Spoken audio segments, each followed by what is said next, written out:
Bruce a total lifetime dedication to his art. He could take care of business, but he had a very active sense of humor.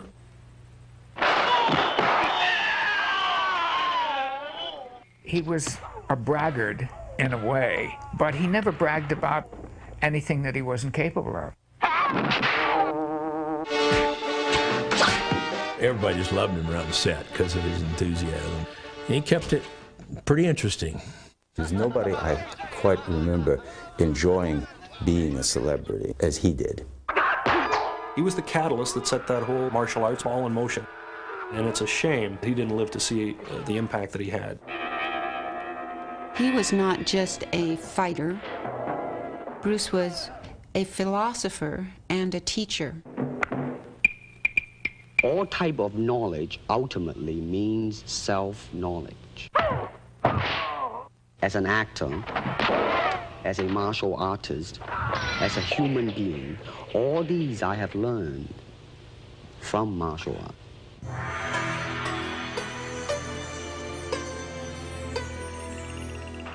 His passion and talent helped make him one of the greatest action film stars the world has ever known.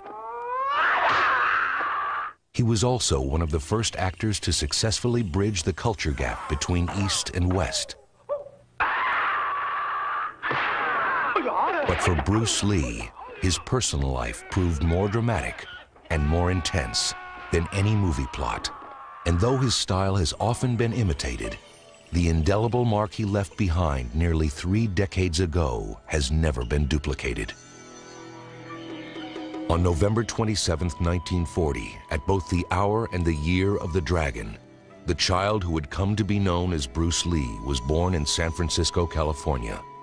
The dragon in the Chinese zodiac is a mythical creature. It has a fierce temper, it has tremendous power, it is quick, it is elusive, it is everything that is exotic, and that's fit Bruce Lee to a T. His father, Li Hoi Chuan, was a well-known film and stage actor who had toured with the Cantonese Opera Company. His mother, Grace, was a traditional Chinese woman whose superstitious nature caused her to fear for the safety of her infant son. Because his mother had lost a male child previously, it was believed that that was an omen. For that reason, she called him Sai Fong, which is like Little Phoenix, which is a feminine name, in the hopes that the spirits would think it was a female child and therefore bypass him and let him live. But it was the name given to him by a hospital nurse that stuck, Bruce. In 1941, as the war in Europe threatened to engulf the South Pacific, Lee moved Bruce and his family back to Hong Kong. As Hong Kong felt the hardships of World War II and the Japanese invasion, Lee continued to find work as an actor. Enjoying a thriving movie career, Bruce's father often brought his son to film sets with him, and by the age of 6, the fledgling performer was cast in his first speaking role, seen here in this dubbed excerpt from Kid Chung. Here you are, sir. You like that, Shanna? Uh-huh. I sure wish I could throw a knife like that. I guess that's when it all started. The director, my father, even my father being an actor, I mean, they all said that he was a natural. Wait, you can't go out now. There's police all around. Even in these early films, the boy was showing the kind of charm, charisma, and body language that would mark his later screen appearances. If you look at some of his childhood roles, there's the thumbing of the nose, and there's that sort of grimace that he did when he got mad, and all of these carried over into adult roles. But that was really Bruce. I mean, later he would say that was honest self-expression. Despite being nearsighted and somewhat frail as a child, the young actor was growing up to be a handsome, confident, and even cocky teenager. In addition to acting, Bruce also developed a love for dancing, winning first place in a number of cha-cha contests in Hong Kong. But for a handsome young actor and dancer, post-war Hong Kong was a tough place to grow up. Gangs ruled the city streets, and Lee was often forced to fight them. But Bruce liked a challenge and faced his adversaries head-on. I remember when Bruce was about 14 years old, he always did like to fight. So there was a group of students, classmates, that didn't quite like him. So one day when he walked out of school, they just jumped him and beat the heck out of him, you know. I guess he felt that he had to defend himself. In one such fight, Bruce took on the son of a feared Triad gang member. Afraid of retaliation, his parents enrolled their son in his first martial arts class. Now training under Yip Man, a martial arts master and philosopher, Bruce was instructed in the ways of discipline and self-control. Beginning in his early teens, he became involved with Wing Chun Kung Fu, which was a form of martial arts. And this was a philosophy that was very much about finding your power and delivering it in a very efficient way. To his parents' dismay, Bruce's street fighting continued, and the violent nature of his confrontations was escalating. In one of his last encounters, while he was removing his jacket, the fellow he was squaring off against sucker punched him and blackened his eye, and Bruce flew into a rage and went after him and knocked the fellow out, you know, broke his tooth, broke his arm, and the police were involved. Police detective came up and he said, "Excuse me, Mr. Lee," he said, "your son's been really fighting bad in school." And he said, "If he gets into one more fight, I'm gonna have to put him in jail." To rescue their son from Hong Kong's mean streets, Lee's parents made the difficult decision to send their 18-year-old son to live with friends in the United States. We saw him off, and my father was a very old-fashioned man, okay? He never hugs anybody, nobody, you know. My father actually went over there and hugged him, and that really took us all by surprise, you know. Now back at the place of his birth, Bruce settled in Seattle and soon found work at a restaurant owned by a family friend named Ruby Chow. But the rebellious young teenager was certain he was destined for more than waiting tables in Chinatown. Enrolling at the University of Washington, he began majoring in philosophy. Now gracefully blending his studies with martial arts, Bruce was developing a campus reputation for being something of a master. Soon, friends and classmates began flocking to him for instruction. When we first started out, he didn't charge anybody. And he never probably would have, but Bruce used to get frustrated, and so we finally said, "Look, Bruce, why don't you start a school and charge us money, and then you can go out on your own." In 1963, while still in college, Bruce opened the Jun Fan Kung Fu Institute. But before long, the instructor's attentions began focusing on one special student, a former cheerleader named Linda Emery. One day we were on the campus of the University of Washington, and he said, "Okay, Linda, now I want you to throw me," and he showed me how to do it. So I threw him over on the grass, and he landed on the grass, and we were kind of laughing, and he said, "Let's go to the Space Needle for dinner." I said, "You mean all of us?" And he said, "No, just you." And I was like, that was our first date, October 25th, 1963. The relationship quickly became serious, but Linda's mother was not happy with her daughter's choice of a boyfriend. Interracial couples were not widely accepted in the 1960s, and Mrs. Emery doubted that the young philosophy student could provide a stable life for her daughter. Determined to prove her wrong, Bruce worked harder than ever to build his budding franchise of martial arts schools.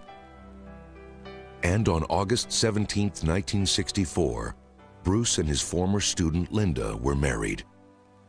That was one time in my life I knew that I was doing the absolutely right thing, that this man was a man of quality and integrity and great love and warmth, and that we were going to be okay. The couple moved to Oakland, California, where Bruce had already opened a second Kung Fu school. There, Bruce continued his practice of teaching any and all willing to learn. He didn't have any barriers of color or anything like that. He said, "If your heart is right," he said, "I'm going to teach you." He was one of the first to teach the true secrets of the martial arts to Americans and to non-Orientals. And there was a very strong feeling among many Asians that this was a corrupt practice. This was an improper thing to do. Within months of opening his new school, Lee was confronted by a hostile group of Asian martial arts masters. And they issued an ultimatum to Bruce Lee saying, "Stop teaching Caucasians or you're going to have to fight our top man." That, of course, was the wrong thing to say to Bruce Lee because he loved a challenge and also wasn't going to be told what to do by anybody. I think the fight lasted 3 minutes. Bruce had subdued him, put him to the floor, and made the man say in Chinese, "I give up, I give up." But winning the fight wasn't enough.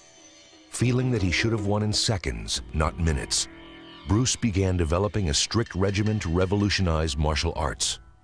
Bruce Lee took a hard and objective look at the art of combat. And he came away with it with some very profound truths, such as it is constantly changing. You cannot expect to fight in a one-dimensional aspect when fighting is multidimensional. Be formless, shapeless, like water. Now you put water into a cup, it becomes the cup. You put water into a bottle, it becomes the bottle. You put it in a teapot, it becomes the teapot. Now water can flow or it can crash. Be water, my friend. Lee also hoped that martial arts would combat racism by bridging the gap between Eastern and Western cultures. And when he was invited to perform at Ed Parker's Karate Championship in Long Beach, California, he astonished the crowd with his famous one-inch punch. He would tighten his fist and just deliver that one-inch shot of impact. But during that short distance in time, he would generate all of his body weight into the point of impact. And he said, "Let me show you something." And he turned to Tom, to my teacher, who was then one of Parker's black belts. And he gave him his little kicking bag. He kicked Tom the length of a swimming pool and into a flower bed. I was impressed, to say the least. But despite his growing reputation in the martial arts field, Bruce Lee was frustrated. Still struggling to make ends meet, his schools were not bringing in enough money, and the future at best seemed uncertain. What he didn't know was that fame was just around the corner. On February 1st, 1965, Bruce and Linda celebrated the birth of their first child, Brandon Bruce Lee. Bruce's greatest joy in his whole life was his children. He wanted to have a boy because it's a very Chinese thing to have a boy to carry on. He had a very, very, keen sense of love for his son, and he used to always brag and say he's the only blonde-haired, blue-eyed Chinaman in the world. But just 1 week after Brandon's birth, tragedy struck when Bruce received word that his father, Lee Hoi Chuan, had died in Hong Kong. After flying home to attend the funeral, Lee returned to America more determined than ever to make his family proud of him. He focused all of his attentions on perfecting a distinctive style of martial arts, eventually called Jeet Kune Do, or the way of the intercepting fist. He told us Jeet Kune Do is a bunch of concepts and philosophies and strategies, and you take out and make it fit into you. It's like a coat. Everyone cannot fit into a size 42 coat. It has to be tailor-made for you. He believed that he could take the best of many different kinds of fighting, a piece here and a piece there, from boxing, wrestling, martial arts, all sorts of different physical activity, and incorporate it into a single philosophy. Ultimately, martial art means honestly expressing yourself. I mean, it is easy for me to put on a show and be cocky, so I can show you some really fancy movement. But to express oneself honestly, not lying to oneself, and to express myself honestly, that, my friend, is very hard to do. While Bruce was busy pouring all of his energy into martial arts, veteran TV producer William Dozier was searching for an Asian actor, one that could star in a new TV series he was developing based on the classic Charlie Chan mysteries. A friend of Dozier's, Hollywood hairstylist Jay Sebring, had recently seen Lee perform at the Ed Parker tournament and enthusiastically recommended him to the producer. He said, "Well, listen, I've got the guy for you. It's a fellow by the name of Bruce Lee. He's a good-looking man. He's got tremendous charisma. I'll call and see if there's some footage to show you." So he did, and as soon as Dozier saw it, he knew he had his man. Test X1. Take one, Steve. Now, Bruce, just look right into the camera lens right here and tell us your name, your age, and where you were born. My last name is Lee, Bruce Lee. I was born in San Francisco in 1940. I'm 24 right now. And you worked in motion pictures in Hong Kong? Yes, since I was around 6 years old. And when did you leave Hong Kong? 1959, when I was 18. I see. Now look over to me, Bruce, as we talk. I understand you just had a baby boy? Yeah. And you've lost a little sleep over it, have you? 3 nights. In 1965, Dozier ordered this screen test for Bruce at 20th Century Fox Studios. There is the finger jab, there is the punch, there is the back fist, and then low. Of course, then they use leg, straight at the groin, all come up. Or, if I can back up a little bit, they start back from here and then come back. All right. It's kind of worried. Unfortunately for Bruce, Dozier was now busy preparing his upcoming Batman series. Charlie Chan's #1 son was scrapped, although Dozier promised Bruce that he would keep him in mind for his next project, one based on a classic radio drama from the 1930s, The Green Hornet. They wanted to offer Bruce the part of Kato, but that wasn't going to happen until the following year because they wanted to make sure that Batman worked. So there we were, now having moved to Los Angeles, and Bruce didn't have a job. Bruce Lee didn't have to wait very long. To the Batcave. Batman became a national phenomenon, and within weeks, Dozier began prepping the Green Hornet.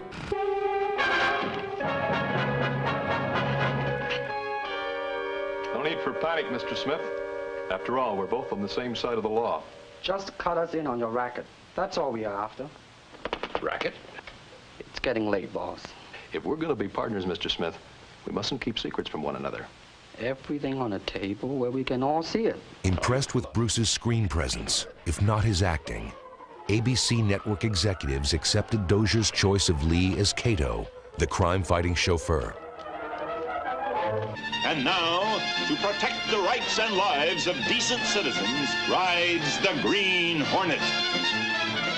When the show premiered on Friday, September 9th, 1966, Bruce Lee leapt onto the screen and into stardom. He went from being a martial arts instructor to someone that everybody watched in prime time in North America. No one had ever seen anything like that. Soon the fan mail Bruce was receiving was outpulling that of the Star. Starring in the role of millionaire newspaper publisher Britt Reed, alias the Green Hornet, was a dashing all-American heartthrob named Van Williams. No more tricks, Carly. I'm here to talk business. The thing that impressed me about him then is, as always, was his intensity. You know, he was very, very intense. You know, if we ever meet up with that masked Kung Fu man again, I want him. But a very nice gentleman. Take it easy, miss. We won't hurt you. From that moment on, Bruce and I kind of started working on a friendship all through the series. After years of financial insecurity, Bruce was now a regular in a network TV series. And although his role was secondary to that of Van Williams, he was determined not to play Kato as a subordinate. He didn't want any chopsocky or pigtail or bowing and scraping and that kind of thing, the way that Chinese had been portrayed.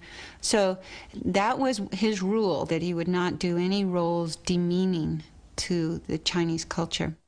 A perfectionist, Bruce worked hard to make his fight scenes as authentic as possible.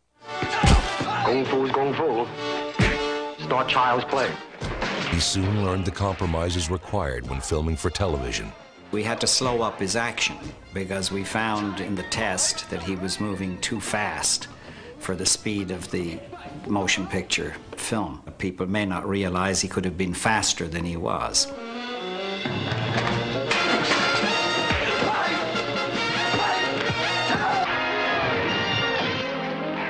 Never as campy or colorful as their caped counterparts, Wholly uncanny photographic mental processes. the Green Hornet and Kato failed to catch on with primetime audiences.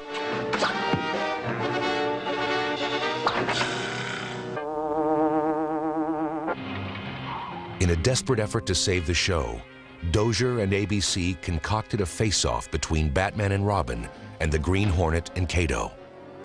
No Batmobile. Good. We can get some work done first, and fast. And the original script was that he gets into a fight with Robin and loses. Holy split seconds, let's go! Well, he just went right through the roof.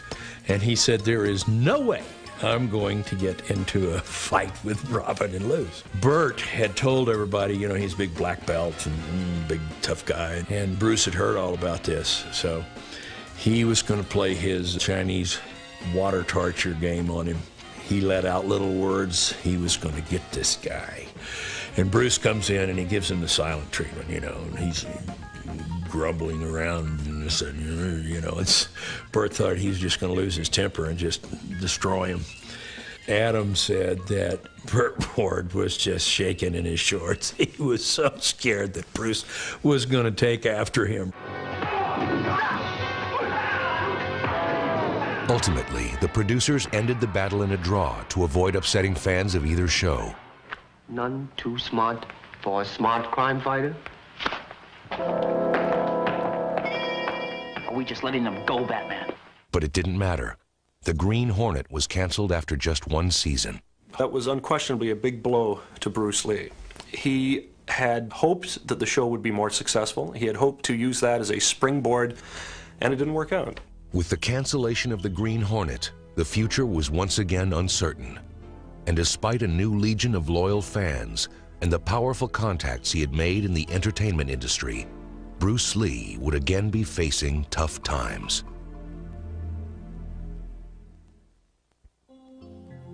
Now 27, Bruce had hoped the Green Hornet would open doors for him. Instead, he found work only sporadically, making a few guest appearances in shows like Here Come the Brides. I did not meet the ship because I refused to marry a woman I've never seen. Lin Sun, decision not yours. The society arranges all marriages. I am no longer a part of the society. I resign. Perhaps you wish to speak to Chi Pei. You could explain your reasonings to him. I will explain nothing to Chi Pei. Now, I am no longer a member of the society. Is that understood? Unable to find work as an actor, he hired himself out as a fight coordinator on films like The Wrecking Crew, starring Dean Martin. Those years were very difficult to break into Hollywood. There became a racial barrier that prevented him from crossing over into the Hollywood establishment. Frustrated and with a family to support, Bruce turned to his friend Green Hornet producer Charles Fitzsimons for advice. And I said, well, wait a minute, Bruce, I have an idea. I said, how about teaching people in their own homes where you don't have to have a studio? And I explained to him all of the middle-aged, would-be macho individuals in the motion picture industry and in business. These are your potential clients. Now attracting celebrity students like James Coburn, Steve McQueen, and basketball legend Kareem Abdul-Jabbar, Bruce became the hottest martial arts coach in Hollywood. He was not like most of the other people in the martial arts who had a tendency to be very formal and stiff. He was very down to earth, very American when you were working out, and he always wanted to make the most use of your time together with him. You had to have done your homework and be ready to go. But of all of Bruce's pupils, his favorite was his son, Brandon. Brandon was a Mositong, couldn't sit still little kid. And as soon as he could walk, Bruce was having him learn kicks and punches and all that kind of thing. And Brandon had endless amounts of energy, just like his dad. As proud as Bruce was of his son, he was equally proud of his second child, daughter Shannon, born April 19th, 1969. She was as much a girl as Brandon was a boy. Shannon just had Bruce around her little finger. Daddy's little girl. It was like an angel had come to live at our house when Shannon was born. It's funny, but I guess when Bruce Lee is your dad, he's your dad. We weren't the sort of kids that went around saying, well, my dad's Bruce Lee, and he could, you know, beat up your dad. Even though I'm sure that's true for the most part. Despite what his children thought, Bruce was not invincible. One morning in 1970, while working out with weights, he injured a major nerve in his back, which left him unable to train for 6 months. Frustrated, he poured his energy into refining his philosophy of Jeet Kune Do and began writing extensively on every aspect of martial arts combat. Doctors came to Bruce with devastating news. They told him that he would never be able to perform martial arts again. Vowing to prove them wrong, Lee, once healthy enough to train, set up an exhaustive daily fitness regimen. What he did, again, turning a stumbling block into a stepping stone, he wanted to see just what the limitations and capabilities of the human body were. He would do 2,000 punches a day, 1,000 kicks a day. He would run 3 miles and get on a bike and bike 15 miles. All of it was pushing to see what the human body was truly capable of. Anxious to get his acting career back on track, Bruce worked closely with screenwriter Sterling Siliphant and actor James Coburn on a film idea entitled The Silent Flute. Bruce had originated the idea for a screenplay that he called The Silent Flute. Warner Brothers was interested in doing it. It was the picture that was going to break Bruce into Hollywood. And we lived on that hope for several years there in the difficult years. So that was a crushing disappointment to Bruce when that film was never made. Still teaching martial arts, Bruce felt Hollywood had turned its back on him as an actor. Looking for work, he traveled to Hong Kong to promote himself and meet with Asian filmmakers. Run Run Shaw was the biggest Asian filmmaker.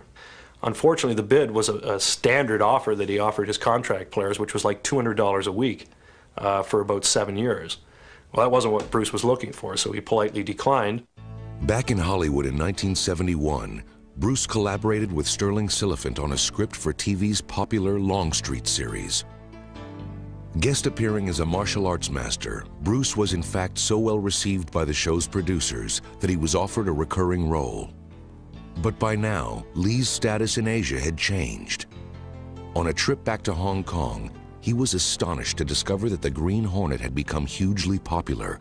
Asian fans now referred to it as the Kato Show. And when he arrived there, thousands of people would come to the airport. He couldn't walk down the street without being mobbed the way that Tom Cruise, I guess today, might be mobbed if he walked out on the street. As a result of his newfound fame, Bruce was asked to star in a film for top Asian producer Raymond Chow. Bruce expressed that he would like very much to come back to Hong Kong to make pictures. And I called him on the phone, and we started a conversation. The whole thing clicks. Then we signed a 3-picture deal, and he came back, and the rest is history. Bruce's first assignment for Raymond Chow was as the star of a modestly budgeted martial arts film entitled The Big Boss. Introducing Bruce Lee. Every limb of his body is a lethal weapon against men. We're savage beasts. Hong Kong moviegoers are renowned for being very vocal. And they have even been known to, like, cut the seats with a knife or something if they didn't like the movie. So we're sitting there. The crowd is hushed. And he thinks, for a second, he thinks, oh my God, they hate it. The audience, I said, was sort of dumbfounded at the end of the thing, until everybody broke out into thunderous applause. The Big Boss broke all previous box office records in Asia, and Bruce Lee was on his way to becoming an international star. But instead of taking his newfound celebrity status for granted, he pushed himself even harder. In his next film for Raymond Chow, Fist of Fury, Lee introduced the nunchaku, a weapon never before seen in a martial arts film. Once again, the film broke all box office records. But success has many rivals, and one of them was film producer Run Run Shaw. Hoping to steal Bruce away from Raymond Chow, he tempted the actor with a blank check for his services. Instead, Bruce remained loyal to Raymond Chow. He proposed an equal partnership for a series of films. It was an offer Chow couldn't and didn't refuse. Professionally confident and financially secure, Bruce Lee had conquered Asia, but his real goal had eluded him. Bruce Lee wanted to take on the world. In Hollywood, old habits die hard, and despite international fame as a martial arts superstar, Bruce Lee seemed no match for domestic prejudices. It was very difficult to convince people who could give a green light to a project that an Asian hero would work as a marquee draw. They think that business-wise, it's a risk. And I don't blame them. In the same way, it's like in Hong Kong, if a foreigner come and became a star, if I were the man with the money, I probably would have my own worry of whether or not the acceptance would be there. But that's all right, because if you honestly express yourself, it doesn't matter. Bruce Lee, before he left for Hong Kong, was working with Warner Brothers, with Fred Weintraub, in developing a concept for a television show set in the Old West, and it was going to be called The Warrior at that point. It was later changed to Kung Fu. They never apparently considered him at all for the lead because, in their words, he was too Chinese looking. And what happened was they ended up giving the role to a Caucasian actor, David Carradine, who they tried to make up to look half Chinese. Bitter at what he considered Hollywood's racism, Bruce now turned all of his attentions to his partnership with Raymond Chow. Having developed a keen interest in filmmaking while starring in The Green Hornet, Lee now oversaw all aspects of his new film, Way of the Dragon. It's Lee, unleashed.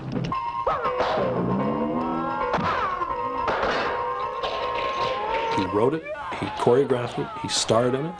He played percussion and the music for the film. He had about 8 hats on, you know, and it was his first ever directorial debut. Lee, unmarshaled.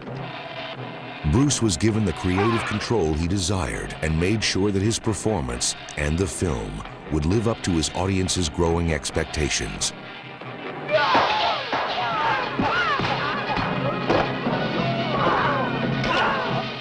One of the film's highlights was this grueling fight scene between Lee and his former student, Chuck Norris.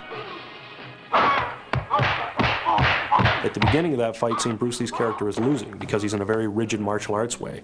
Chuck Norris's character is also rigid, and he's a more powerful, bigger individual. Bruce at that point changes tactics and starts bouncing around like Muhammad Ali or Sugar Ray Robinson and being non-telegraphic, and as a result, Bruce Lee emerges victorious. Bruce stressed the need to show the ability to adapt instantly to whatever the situation was in front of you. Way of the Dragon smashed all previous box office records, and within weeks of its release, Bruce was busy prepping fight scenes for his next film, Game of Death. Co-starring would be his friend and former pupil, Kareem Abdul-Jabbar.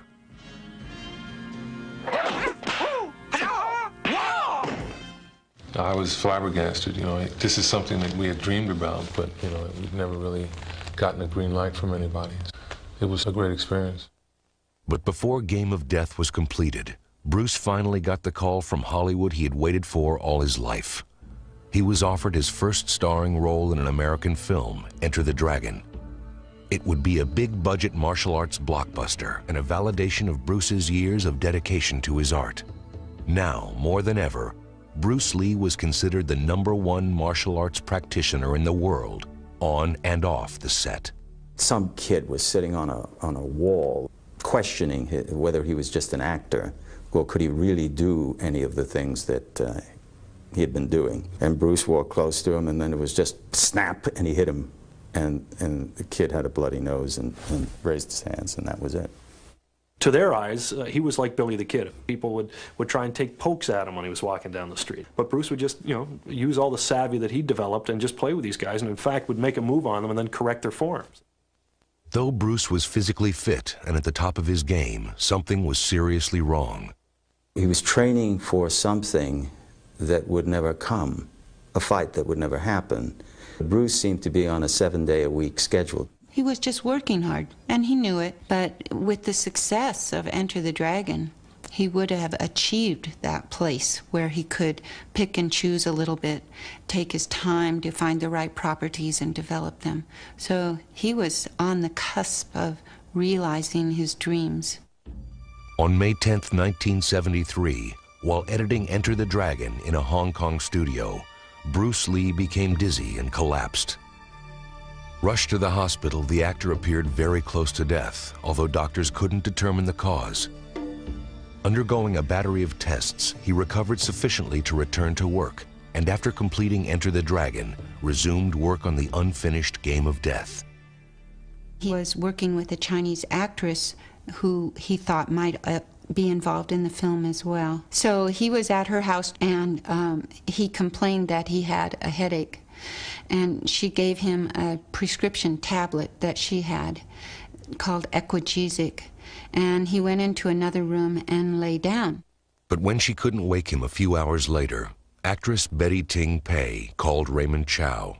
The phone rang and it said, I don't know what happens, but I couldn't wake up Bruce. So why don't you come? So in a hurry, I went to Betty's place, and Bruce looked very pale. Raymond Chow called me and told me I should go to the hospital. And so I took a taxi to the hospital, and I just remember that I couldn't ask if he had died. And I said, "Is he alive?" And they said, "No." On July 20th, 1973, at the age of 32, Bruce Lee, martial arts master, was dead. We were shocked. I definitely was shocked. My mom was, of course, she was torn apart really bad. Because she was so proud of Bruce. And here was a man in the peak of health, and one day he just expired. No car accident, no external source, no great illness. And so people needed to find a reason. But as news spread throughout the world, so did rumors that his death was no accident. Had he been murdered, some wondered? The target of retaliation by angry Hong Kong gangs? Some even speculated that Lee had been killed by a curse imposed by Asian martial arts masters, still angry that he had revealed their secrets to non-Asians. As far as rumors of a curse or rumors of this and that, there's just no bearing. I mean, I suppose when someone passes away, you can say whatever you want. You could say he was done in by gremlins, but there's equal evidence for gremlins as there is for a curse. An autopsy revealed the cause of Lee's death to be cerebral edema, or swelling of the brain, an allergic reaction to the pill he had taken to alleviate his headache. The scientific medical evidence was extremely clear. So you may call it a freak accident, but absolutely nothing else. Within days, more than 20,000 mourners crowded the streets of Hong Kong to pay their respects to the fallen superstar. Following a memorial service, his body was taken to Seattle, where Bruce and his wife had met and fallen in love. Among those at the funeral were close friends James Coburn and Steve McQueen, who served as pallbearers. At the age of only 32, Bruce Lee had left behind a wife, 2 children, and an unrivaled legacy in the world of entertainment and martial arts. But ironically, it would be the films in which he didn't appear where his legend would live on.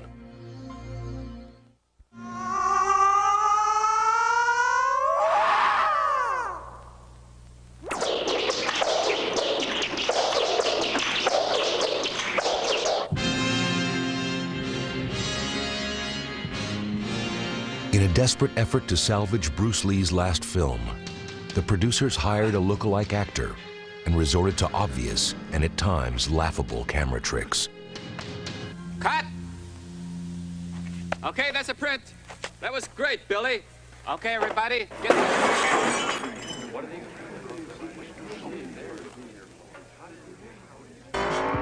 But mixed results couldn't prevent Game of Death from being an enormous financial success.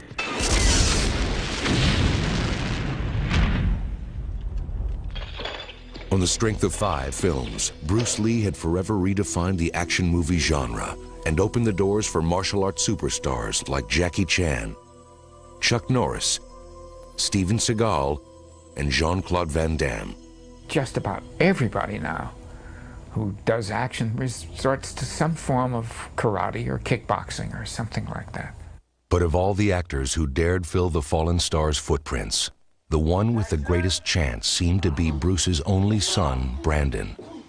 A weird question to me when people ask me about, following in my father's footsteps. Because if by that you mean doing really excellent films and doing the kind of work that my father did, doing that quality of work, that level of work, absolutely, absolutely that's what I want to do.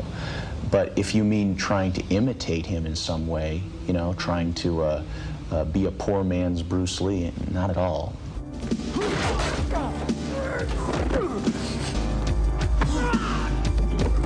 I started learning martial arts with my dad right about the time I could walk, and we moved from Hong Kong to Los Angeles a lot. when I was growing up as we were following my father's career around. And the thing is, I always think to myself, no matter what happens to me in my career, it's probably never going to get as weird as it already was. Having made a name for himself in a small number of modestly successful films, the young actor seemed poised on the brink of superstardom as the title character in the supernatural thriller, The Crow.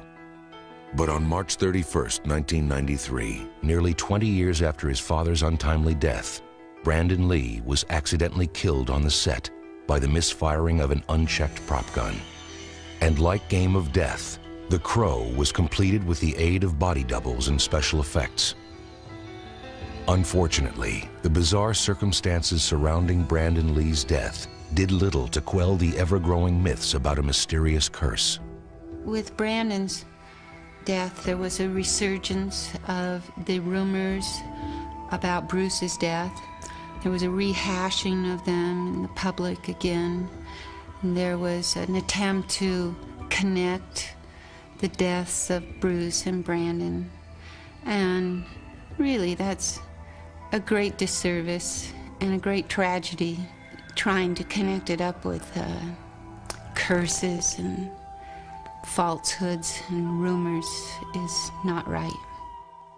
Brandon's death was the result of the most unfortunate and unlikely, freakish chain of events than that could ever be imagined. In a way, I'm glad that Bruce was not here to see this happen to Brandon, because it would have hurt him so badly, as it has all of us. To millions around the world, the name Bruce Lee looms larger than ever.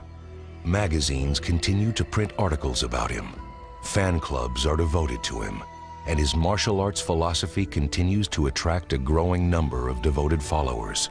One of the most amazing things from my perspective on Bruce Lee was that a man of 32 years of age could be so prolific. He created a new film genre, he created a self-help philosophy, which is absolutely brilliant, and he created a new martial art, which people have been carrying on since his passing.